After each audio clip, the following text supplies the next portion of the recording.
give up because they can't afford to get a good job or own a house. 8 million Venezuelans voting for this assembly, saying it's actually less than 3. It is. And people are going to start rioting in the streets. Was reported to have asked Putin for military support that would help him stay in power. We will make America safe again. And yes, together, we will make America great again. And they ignore him. And 8 more years goes by till Bernie himself finally admits to his sons, hey, I've been running a Ponzi scheme.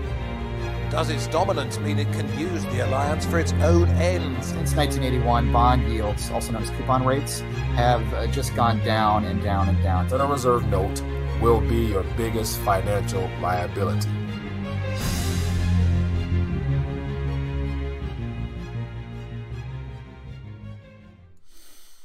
RTD Live Talk, Tuesday night, the 18th day of the month of December, and we're live. Looking forward to finding out what's on your mind. And as you can tell from today's title, it's about what's on your mind. So other than that, my name is Mike, the host of RTD Live Talk, Detroit's #1 late night YouTube talk show, and we're live. And we're going to have some fun tonight. I want to find out what's going on. So check in with me. As always, there's a number above my head, 1-833-LIVE-RTD. That's the number for you to call to let your voice be heard. And so as always, give it a second before I begin going back and forth, but want to find out who's joining thus far. So it looks like we got James, we have Jeff already with a news article. Jeff Doris is official RTD news article poster in the chat here. So looking forward to checking that out, Jeff. Appreciate it. How you doing, James? How you doing? Hebrew, what's up, my friend? Fed raising rates tomorrow. Ooh, that's going to be a good one. Hebrew, what do you think? Will they raise it or what? We got Faith. We got Mike. Hello, everybody. And so, yeah, that's definitely something worth talking about because, man, you know, basically, as you guys had a chance to watch the article I did or the video I did earlier in reference to how, I think it was yesterday, how President Trump made 2 tweets in reference to the Fed not raking hikes and how he's not pleased with what they're currently doing now. So, man, this is the first time in modern history that I'm aware of that a current president, is even speaking about the central bank, but nevertheless using social media, which thwarts the whole idea of the mainstream narrative and media that typically is used to express his displeasure with the central banking model that's underway. So, whether they do raise or whether they don't raise, it's too late because we're past the point of no return. Confidence in the global economy is dwindling steadily at a very alarming rate. Hence the idea, just this morning I read an article about China, President Xi Jinping coming out with some bold statements, which made his stock market over there dip a little bit. And on a side note, I think it was out of China as well. Another article mentioned about 600 hedge funds have gone belly up this year alone. 600 hedge funds. So there's nothing pretty about what's going on right now, but this is real life and this is what it is. So brace for impact is basically what it's all about. So we can definitely get into that. As always, give me a call or chime in the chat with your thoughts or whatnot. Love to find out what you think. Then we got the government shutdown. Man. This is it's never ending. There's more than enough stuff to talk about tonight. Says, yeah, I think they really don't have a choice right after saying how great the economy is doing. Ooh, that's another one. Yeah, everyone is speaking that narrative of the economy is doing great, and they come up with all type of fabricated labor statistic type, figures of which nobody in their right mind truly believe or can trust those figures whatsoever. So it's going to be interesting to see. We'll find out if they do, but yet, as you mentioned, I do think they have to keep this narrative going of showing that the economy is healthy by raising it another quarter point. And that'll put us at 2.5% interest rates. And so here's something to think about as well. In reference to the hike in the Fed funds rate, that usually spells higher savings rates for depositors in the banking sector, commercial banks. So here's a catch-22. In a way, we want the rates to go up because, typically we're used to having higher interest rates when it comes to saving currency in the banking sector because in lending your money to the banks, they're supposed to give you interest.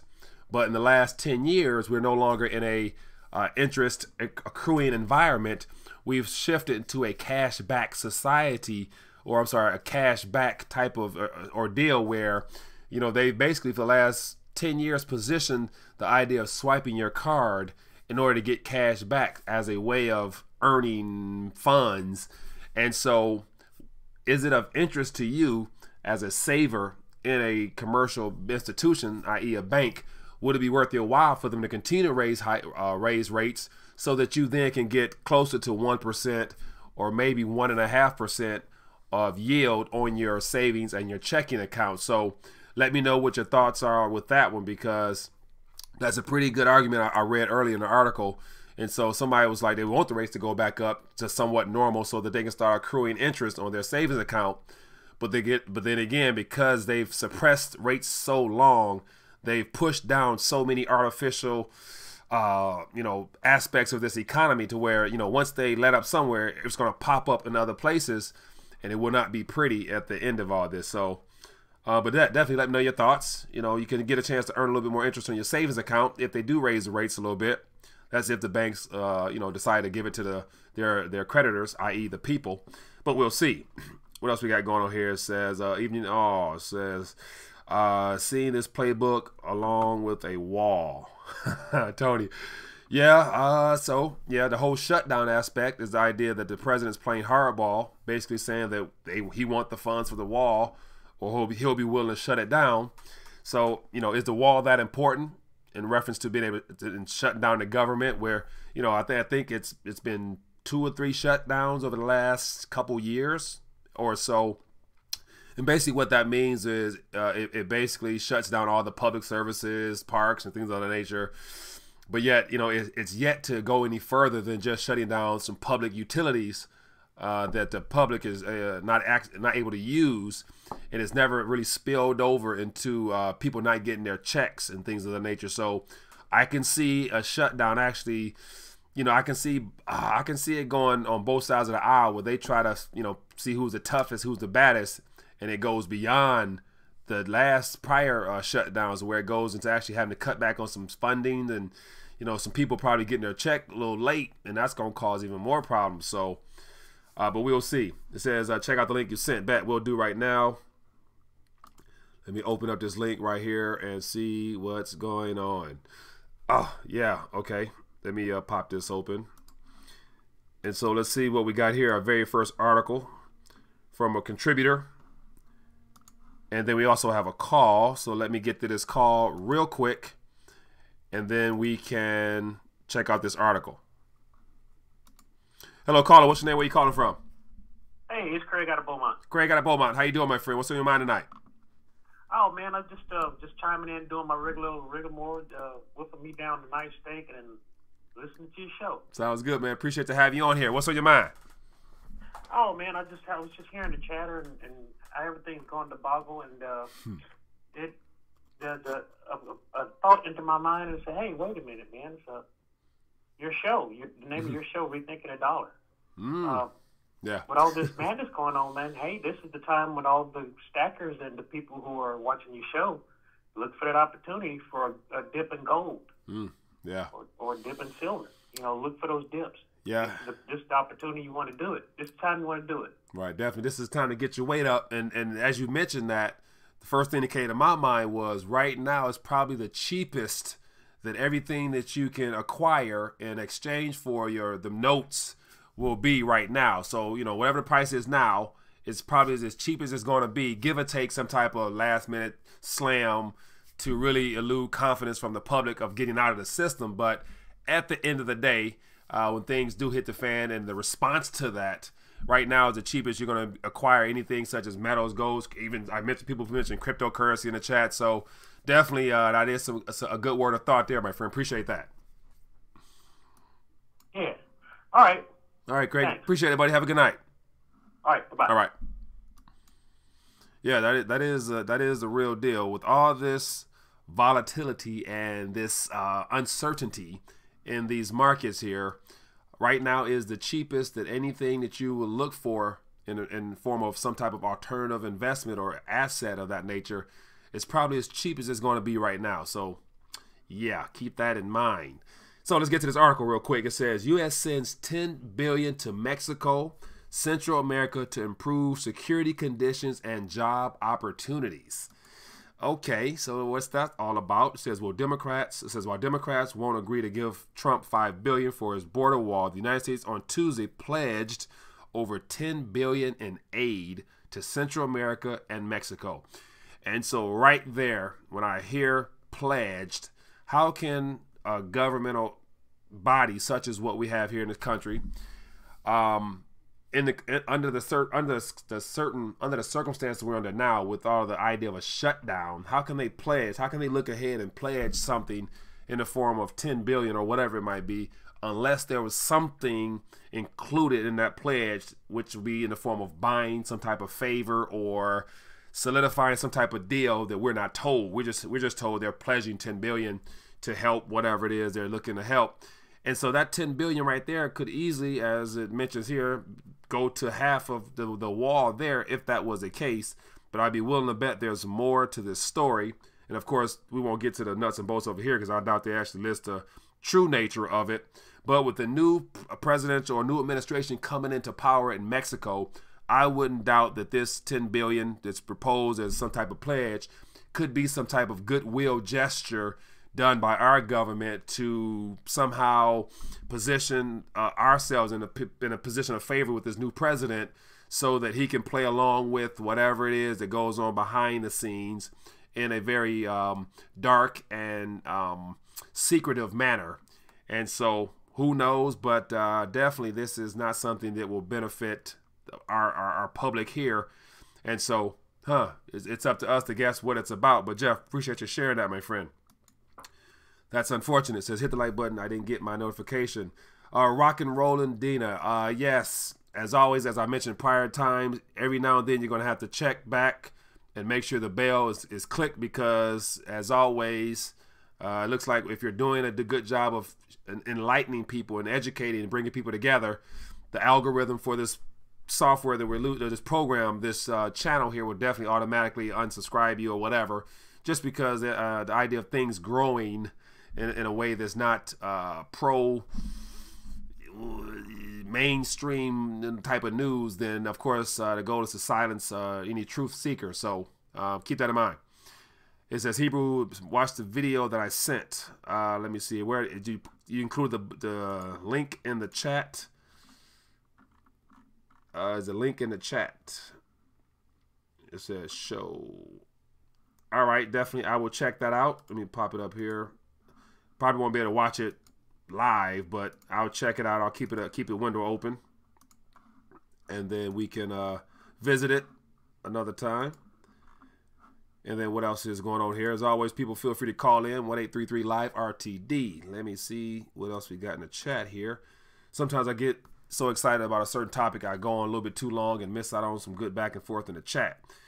Kevin said, I bought an American 1850 $2.50 gold piece as a Christmas gift for my uncle today. Hopefully it will spark an interest for him in precious metals. Kevin, yeah, 1850. That's some historical stuff right there. If it doesn't get him to wonder about our monetary history, not sure what will. But that's a very kind gift there, my friend.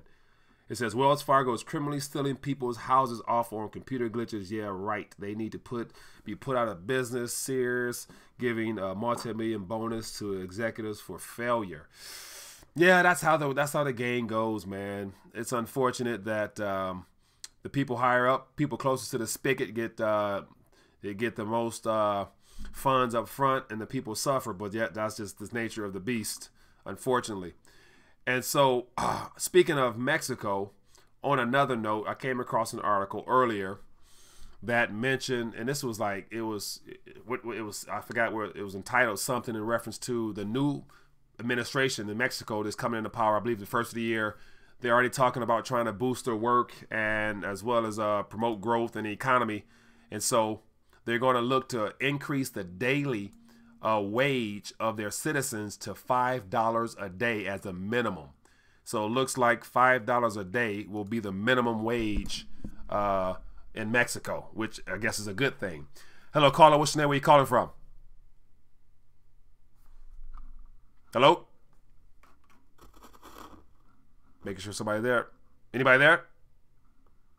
Going once, going twice? Maybe not. Appreciate you calling. Give me a call back and we'll get you online. It says, what else we got here? You got another one. Let me pull up this one up. It says 2019 recession guaranteed. Yeah, it's looking pretty. It's looking pretty strong right now. That we would definitely have a correction. Basically, what it is, because I believe, and I'm sure you would agree, with 10 years of suppressed interest rates, which means the borrowing cost of capital is basically zero, to where who gives away money for nothing other than the central bank that was in charge, that has a mandate to control the elasticity of our money supply. And apparently when it comes to credit, they were very open about giving it to everybody, whoever wanted it. And so all the corporations borrowed at zero cost, and manufacturing companies expanded operations and put on this whole facade of being economically strong and sound. But hence the idea of growth no longer being what it was supposed to be. This debt didn't generate that much growth in the long term, and so we're guaranteed to see a contraction in the economy. Hence the article I did earlier from Greenspan that mentioned that he don't see any type of growth going forward. He sees stagflation, which means that there will be massive unemployment coming soon. Hello, caller. What's your name? Where you calling from? Mike, Tim, Colorado. Tim from Colorado. How you doing, my friend? What's on your mind tonight? Good, Mike. Yeah, I just wanted to let all you listen. You're absolutely the precious metals. Yes, sir. Can't beat it. Can't beat it. Wait up. Good one. So you're dead on. You're dead on there. I'm just trying to reinforce, and you're dead on when you say. Uh-oh. So I'll give you a question, right? So every time I call you, I'll give you like a quiz question. Feel free to do so. Okay, so what's the BIS? Business of International Settlements. The bank of all banks. Yeah, and right. And what law do they report to? They are independent of any laws, I believe. They are their own entity. That's correct. Yep. And how about I think the IMF as well?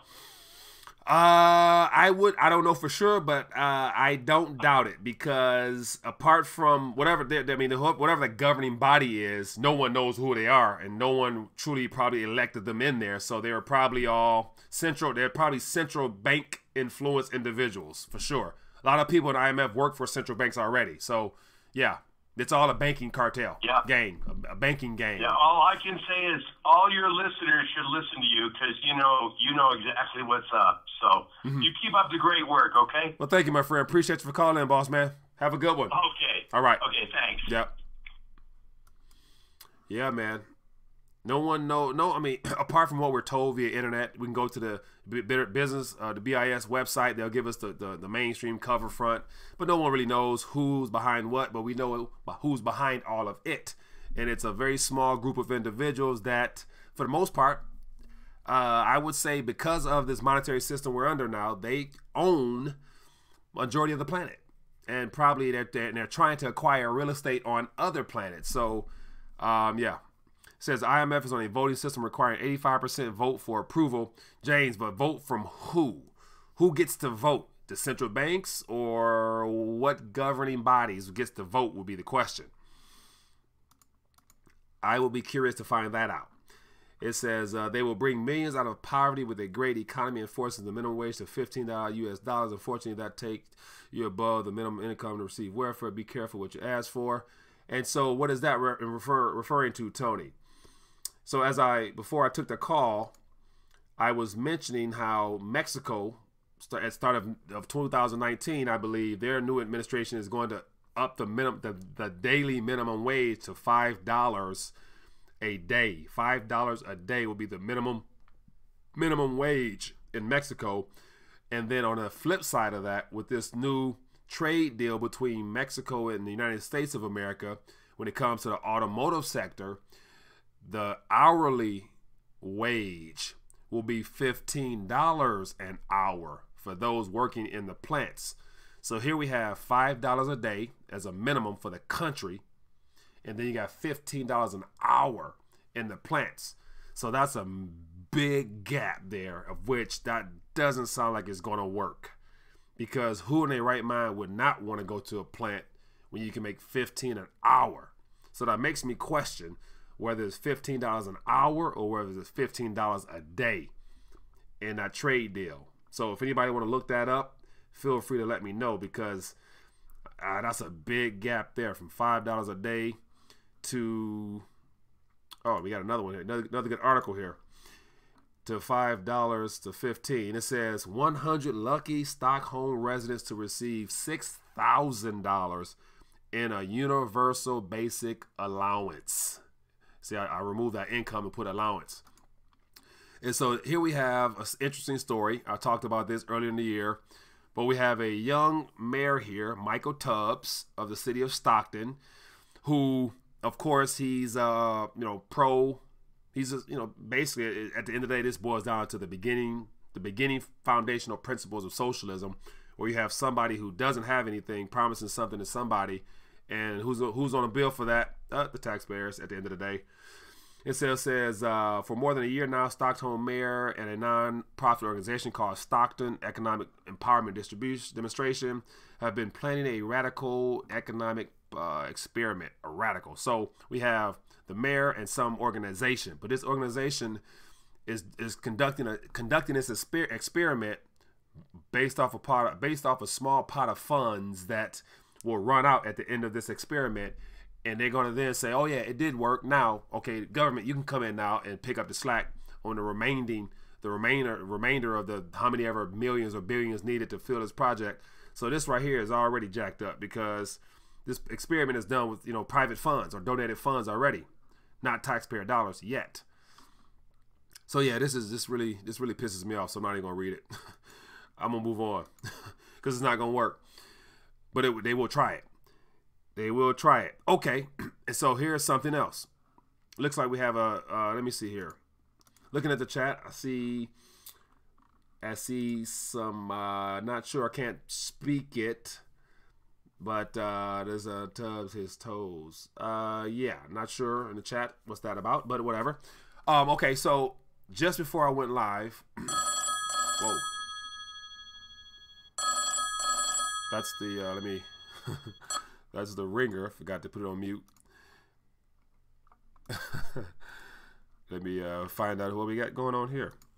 Hello, caller. What's your name? Where you calling from? Sarasota, Florida. How you doing, my friend? What's your name? Kevin. Kevin, how you doing? What's on your mind tonight? I was the one who just posted that I purchased 15 silver dollars for my family, and that's what I'm giving for Christmas gifts this year. Yeah. And now, I'm about to give it to my niece and nephews who are very young, and they're going to look at this and be like, it's just $1. And why, I just want to ask you, why do you think that even the mentors who are producing these silver coins put $1 on them? Do you think it's like to deceive? I mean, to make silver seem like it's not an insurance against inflation? Good question. Good point there. Now, as far as the mentors, and so you got the mints, it's only one true authentic mint, and that's the Treasury that uses the engraving bureau, whatever version of our government. So they're the only ones authorized to put on there the so-called face value of $1. And so that's just, I know exactly what it's called or what law puts that in other than the U.S. I think it's the U.S. code that gives the authorization to put the denominational amounts on the coins. And so apart from it being in the United States code under money, they are obligated to put the face value on there, apart from the true intrinsic value and the market value. Because think about it, that original code was written in the earlier part of last century. So I think maybe whenever it came into existence, given the guidelines for the legal authority for what the breakdown of our currency would be in paper as well as in coins. So they're still going according to that. And during that time, it was actually legal tender coins in circulation of that nature. So it was never a question what $1 was, because it was always a silver coin. But after 1964, it became a coin with base metal in it. So they're still going according to history, but yet most people aren't aware of their history. So you can pull it off easily and nobody will really know. Man, I mean, that sounds so on point, man. Hey, can you, I want to give like a little pamphlet with these coins to kind of drive home the fact that I'm not, you know, although they may just look at it and say, it's just $1, Uncle Kevin, but I kind of want to let them do their own research and find out why silver is so valuable. Is there any way that if I, you know, give you my email, you can get me like a link to a quick little printout that would be very relevant to what I want to achieve here with my niece and nephews? Now, what I can do is even better. I can direct you to a great source that will be very helpful for children because it's more of a cartoon based. So if you Google Hidden Secrets of Money by Michael Maloney, it's a 7 to 8 part series in a cartoon format that every kid would like because it's for adults, but it's a great educational tool that will walk you from A all the way to Z. And whoever watches that will come away a lot smarter than prior to. So Hidden Secrets of Money is something you should just YouTube. It's free. You can watch it tonight, and you'll be your nieces and nephews will be well informed. All right, man. Thank you so much, man. Right, I my appreciate pleasure. that. Have a good one, buddy. Thank you. Later. Great call. Great call. Great question there. Yeah, face value, intrinsic value, melt value. There's so many different forms of value. And so, yeah, that's whole idea is that most people don't know history, so you can get away with anything if people don't know the past. And so, yeah, that's what it is. 10-part series. Good job, Tony. It says, what else are we missing here? It says, dramatic, trying to be realistic. Yeah, not sure what's going on here. What else? Other than that, feel free to call in. Let me know what's on your mind. Let me see here what we got question-wise. It says, we in this together trying to make America up. It says the IMF members are made up of 189 countries, central bankers. They must have 85% agreement via voting to take any actions. The Coinage Act of 1873 for minting currency coins rounds can be minted. Good point there. Yeah, man, that's some good stuff, James. So it looks like 189 countries, central bankers. So basically, I appreciate you looking that up. So basically, the central bankers get to vote amongst themselves who they want to put in position to head up the IMF. And so that's definitely some good stuff there. It says, question, you read the article Goldman Sachs getting sued. I have not read that one. Let me look it up and pull it up. And also, I did hear about J.P. Morgan. There being a class action lawsuit against J.P. Morgan apparently for all the metals manipulation. And so let me pull this up here. Okay, so I got it right here in front of me. So it says, I'll pull this on the screen. And so it says, Malaysia sues Goldman Sachs over bond fraud. So we'll see how that works out. It says the trouble of Goldman Sachs started with the bank started arranging bond deals worth $6.5 billion in 2012 for $1 million in Malaysian currency. It says 2006 U.S. Federal Reserve put the corporation under scrutiny and claimed that $2.7 billion was misappropriated by 3 bankers. So yeah, that's we'll see how that works out because that will, I'm not sure under what jurisdiction they're going to try to collect that from. So we'll find out. Hello, caller. What's your name? Where you calling from? Yo, Mike. How you doing? It's Brando Commando from Philly. Brando Commando. How you doing, my friend? What's on your mind tonight? I'm doing great. Hey, so I debate these things with my friends all day long. Okay. And I told you, my friend, he claims to be some kind of socialist, and he keeps throwing these ideas out. And, I have to shoot them down from a typical economic point of view. Yeah. But he had me thinking today, and I'm still thinking.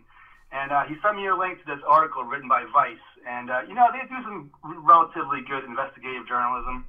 And it was about modern monetary theory, right? It has the abbreviation MMT. Okay. So it has some brainiacs coming out of school these days who are thinking about what it actually means to, print money.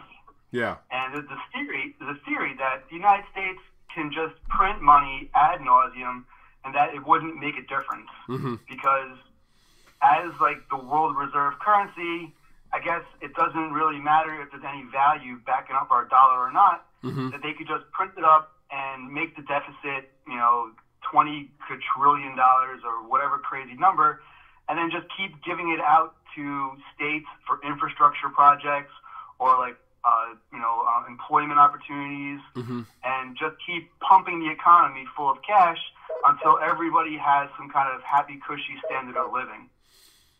Okay, now just hearing that, and I put up an article referring to that. The first thing that came to my mind is, technically speaking, a government could print as much fiat as they want and keep it in-house in a sense, but the problem is the planet.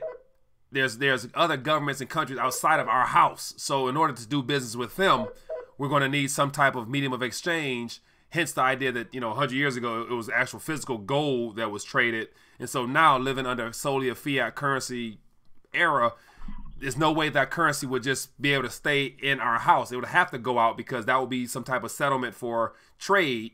And so hence what we have now, I don't really see that working, because what will be the other medium of exchange for us to do business with other people outside this country? Because as we're seeing now, people are tired of paper dollars, and so they want something else. So I don't think that would work. So that was precisely my argument. So I asked them, I'm like, how is that working out for Venezuela at the moment? Yeah. Because I know that their soda factory and their beer factories are shutting down because they can't buy a shipload of sugar, right? Or they can't buy a shipload of coal, right? Or whatever it is that they need to buy in commodity form abroad, right? And essentially, he's saying like, well, it's already underway. We're already doing that, and they don't seem to notice, and they don't seem to care. Yeah, and unfortunately, you can try it. Governments will do it because they don't have many options. But yet, when it comes to, doing things outside your own country, that's when you will be exposed as a fake. Because if your own citizens don't want your currency, you damn sure believe nobody outside that country going to want that currency. So you're going to need some type of globally recognizable store of value. And it's always been metals. And so, yeah, I don't think that'll work. But yet, here's an old idea behind that.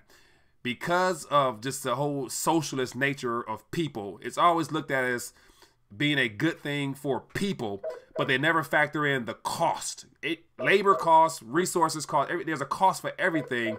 And socialists have the mindset that the government can foot the bill, but the bill comes from a printing press. So I don't think you'll be able to argue and actually prove a point with someone who is just free this, free that, because they're obviously of the mindset that government can solve problems. And so right then and there, it's going to be some type of, you're going to always miss out on someone, on something of that nature. So just my 2 cents, man, but thank you for sharing that.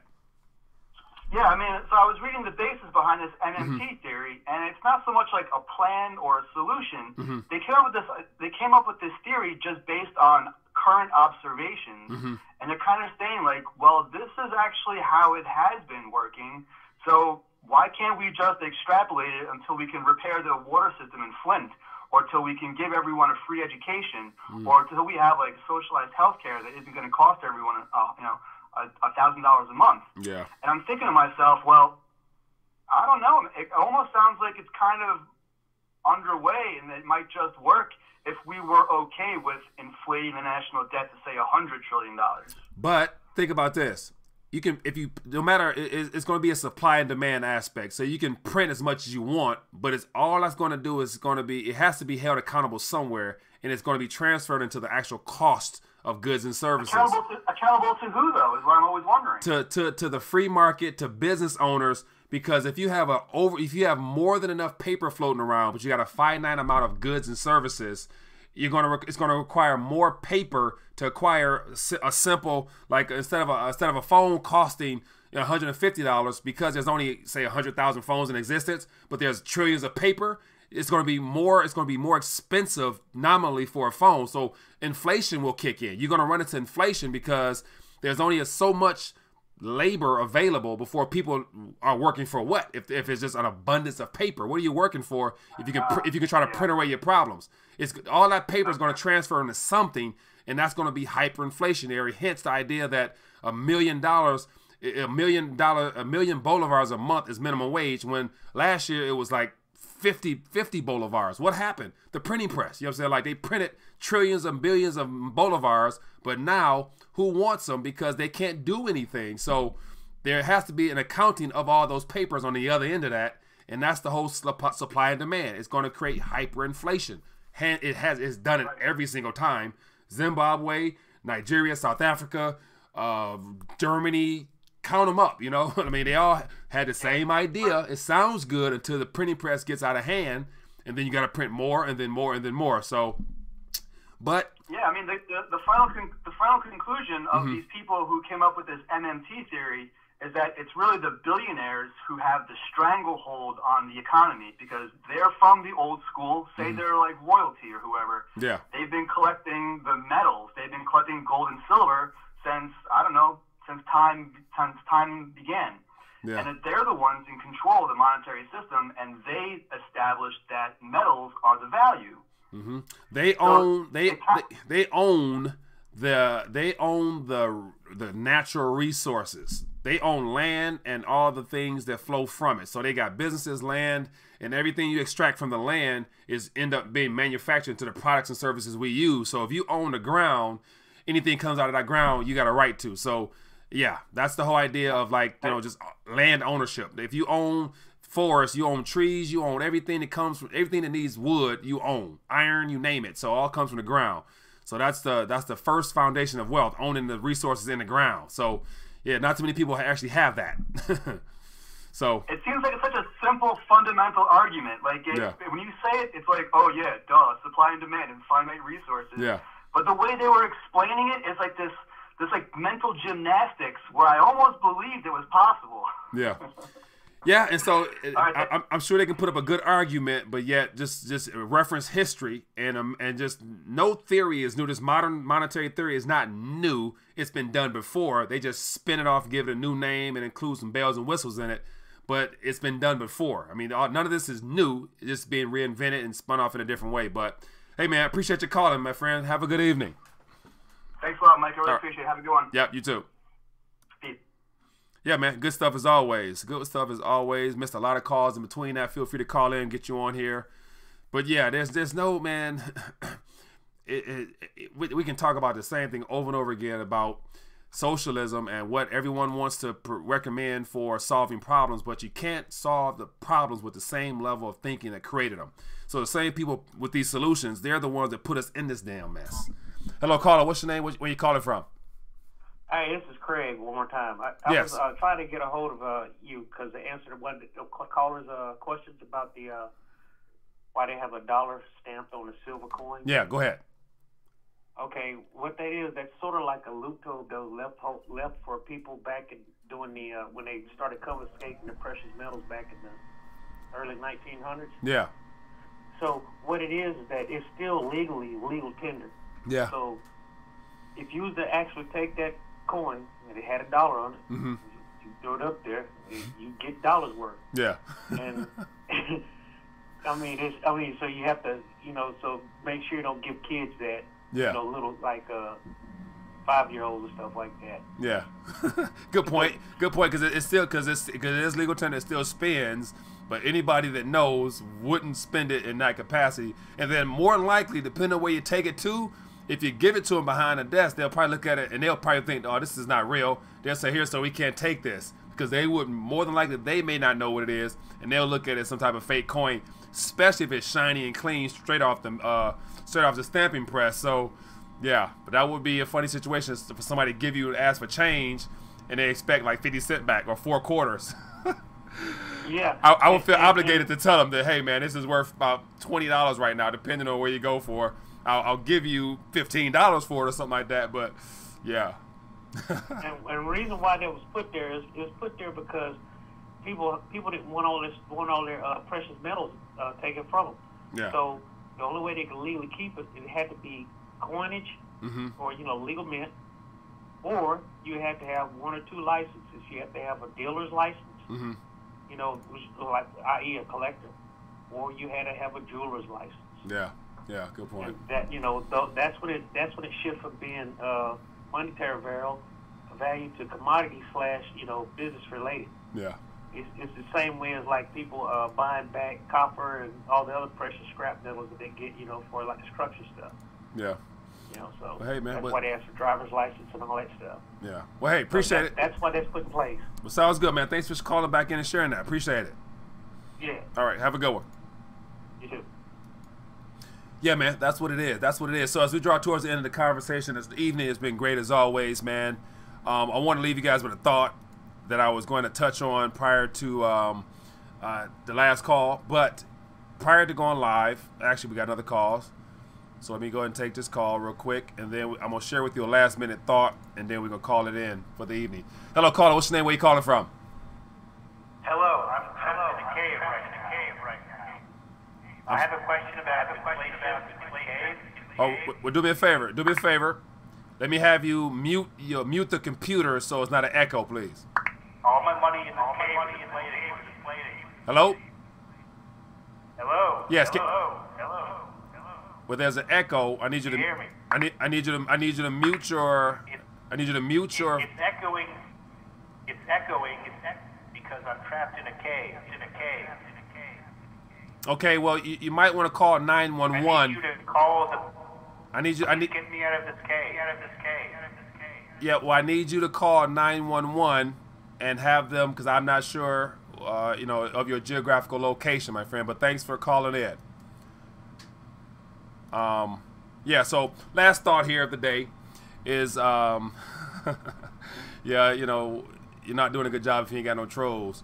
But, so there's going to be a Bernie Sanders and Governor Warren, yeah, Elizabeth Warren, I believe it is, presidential ticket for the Democratic side coming for 2020.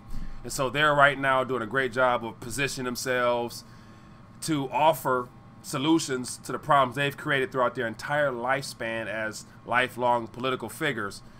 And so I was reading about their proposals for, you know, what is it? One of the Elizabeth Warren is talking about some type of legislation where she wants to make it illegal for any presidential candidate to have a business or to be involved in business. So my thought was, you basically want the president to come in to have no experience whatsoever, but just be a lifelong political figure. I got some more to put on that. Hello, caller. What's your name? Where you calling from? Mike, Tony from Oakland. Tony, how you doing, my friend? What's on your mind tonight?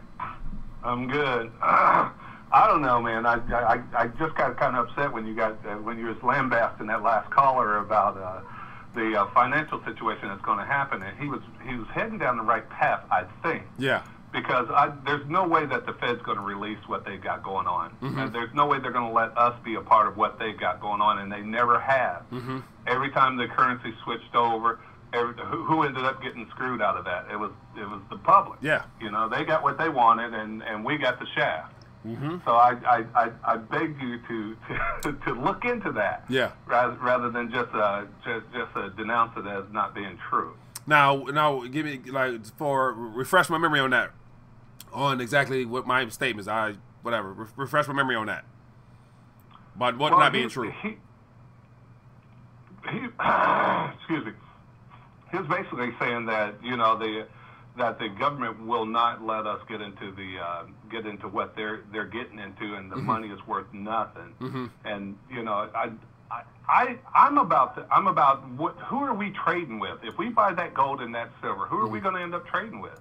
Nobody's going to want it. Nobody knows it's real. Nobody, common folk. You know, you go give somebody like the gentleman said he was going to give silver. You give somebody a silver coin, and you give them a $50 bill. Yeah. And which one, or $2? Yeah. $2 bill. Which one do you think they're going to take? They're going to take that $2 bill. Correct. You give them a gold coin, they're going to take that gold coin because nobody knows. And I don't think the government is going to allow us, the people getting their weight up, to hold on to gold, because when this thing goes down, gold is going to be exponentially worth more. Yeah. And they just don't want us to have that ability to be where they're at. Yeah. I don't doubt it. But a part of that is going to be the rollout of whatever that next form of legal tender will be. Now, everything appears to be blockchain, crypto communication. That's what's mainstream news now amongst the IMF. They talking about, you know, central bankers getting into the actual coins outside of the digital notes they put out there. So what will that next legal tender be? Though, Mike. Yeah, go ahead. Check this out, though. We don't know that for sure. Yeah, true. The IMF is saying that, but China jumped in the IMF basket. Maybe they jumped in the IMF basket to take over that thing and then turn over to the AIIB because the IMF is as crooked as the United States. Yeah, very true. Very true. And that's true. So we don't know. And you know, did you hear that Blythe quit today? Her position on the blockchain. No, I didn't know that. No. Yeah, Blythe quit today. So she's out. You know, she was a Goldman Sachs and started the blockchain. Yeah. And that company that she started, she dropped out of today. So you know, it's like, is she in? Is she out? Or is it just enough to get people in to get excited about it? Yeah. Or is it, you know, the dog and pony show that we've been getting the whole time? Yeah, that's it. We don't know, but we're gonna find out in 2019, I believe. I don't even think we're gonna find out in 2019, Mike. We gonna get it. Could go on forever. We'll have a better sense. What you have to do is get everybody on the same page. Everybody will never be on the same page as long as they can say, you're Democratic, you're Republican, you're this, you're that, and that's the way they keep us divided. Yeah. We just need to be one. Yeah, I agree. In order to get this thing knocked out. So, and it's never going to happen. We can't get out of their system. Right. I don't doubt it, and so I like the idea that more people as a whole are waking up to the truth that something's not right and that we've been lied to for our entire lives, that the system is set up against us. So with that might be the chance we need to unite one day. But I think the best way of uniting will be as what's happening in France now, as the people are storming the streets. They're uniting right now, realizing that their government has screwed them over. So it's unfortunate that a lot of stuff is burning and a lot of people are probably getting hurt as they're uniting as a people. So do you see a time where we unite in that same manner? Nope. I don't even see them doing it. I don't even see them doing it. We aren't there. Yeah. Our news is fake. Yeah. We don't know how much of our news is fake. That's true. That's what I'm getting at. You know, it's like they feed us what they want us to have. And this stuff, the yellow vest stuff, and I heard you on your thing earlier, the yellow vest comes from they are required to have yellow vests in their vehicle if they're driving for safety measures. Ooh, but, you know, they're required to have yellow vests. I'm hearing yellow vests up in Canada now. It's like, really? Yellow vests? What happened to the migrants down in Mexico? Yeah. Like, what's true? What's true? Good point. Now, that story has gone dry. And so you out in Cali, have you heard anything out in your area? Man, when they was marching up here and they was in I don't know, wherever the last stopping point was. I was in San Diego and I didn't see nothing. Yeah. That's only half an hour away from where they were. Yeah. I see nothing. Yeah. So it's like, so where's all these migrants that's supposed to be jumping the fence and carrying backpacks and wearing new Nikes? Good point, man. Good point, man. We just got to be vigilant, bro. That's all. Yeah, I appreciate you. We just got to be vigilant, keep our eyes open. For sure. I appreciate you, man. Thanks for calling in. All right, Mike. All right, have a good one. Up, brother. Yeah, you too. All right, bye. Always, man. Always good stuff. Good stuff. Good stuff. So that's it, people. That's going to be it for this evening. It's been great as always. Appreciate you guys chiming in on the phone lines as well as in the chat. More importantly, before I log off, if you've been on here for a while, if you're enjoying the back and forth, don't be afraid to smash the thumbs up button. Just shows your support, and it helps position the channel to be recognized and be recommended for other people to come join the community and share and let their voice be heard as well. So hit the like button and give it a thumbs up if you don't mind. Share this if you would like to. Other than that, see you guys later. And more importantly, any of the news articles or the little documentaries I put together, if you enjoy them, feel free to share them so more people can find out about what's going on, because the message I'm intending to give people is the alternative version of what they won't hear from anywhere else, especially on the mainstream news sources. So other than that, be good. See you guys later. Be blessed.